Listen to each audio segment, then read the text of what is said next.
रुचि चावला 32 साल की हैं। रुचि को बचपन से ही दौरों की समस्या उत्पन्न हो गई। वो समय समय पर शरीर में झटके महसूस करती थी, पर किसी को समझाना उनके लिए मुश्किल था। बचपन से मेरे को सीजर्स होते थे, जितनी बैक मेमोरी जाती है, सिंपल पार्शल्स अब पता चला उनको कहते हैं, तो वो बस फीलिंग आती थी और स्पीच रुक जाती थी। Then as I got older, मैं जर्नलिस्ट बनी तो मैंने एक फोरम अटेंड किया एपिलेप्सी के बारे में in honour of purple day in America. तो वहाँ पे पता चला कि मेरे को पैम्पलेट्स मिली, मैंने जिनकी प्रेजेंटेशंस देखी उन्होंने सारे डिस्कस किए, तो मेरे को लगा कि शायद मेरे को भी यही होता है, maybe I am not psychological, epilepsy हो सकती है। तो घर गई तो फैमिली ने तो फटाफट कहा नहीं नहीं तो ठीक है, पर वहीं पे फिर बात ज़्यादा आगे नहीं बढ़ी, मेरा थोड़ा मन में बैठा रहा।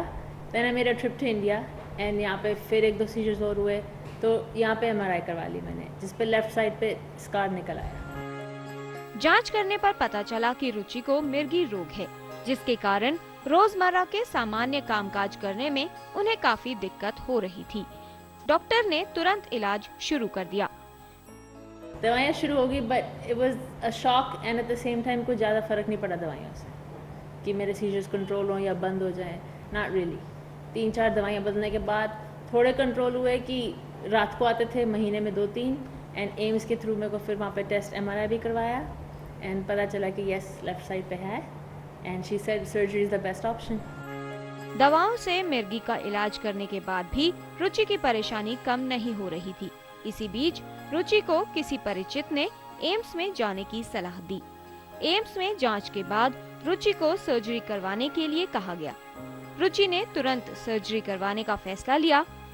सीजर में कि जिस तरह इसकी हालत होती थी, मतलब हम देख के डर जाते हैं, वो तो इससे गुजरी हुई है, but after surgery now she is very healthy and I think one of the मैं इसको इसकी हिम्मत और पॉजिटिविटी को क्रेडिट दूंगी कि it was her strong will power, जिसके लिए ये इतनी जल्दी रिकवर कर रही है और इतने अच्छे से बैक टू नॉर्मल हमारी जैसी नॉर्मल होगी। पोस्ट सक्सेसफुल सर्जरी मुझे लगा कि मुझे भी अब सबको दिखाना चाहिए, अवेयरनेस देनी चाहिए कि क्या क्या ऑप्शंस हैं।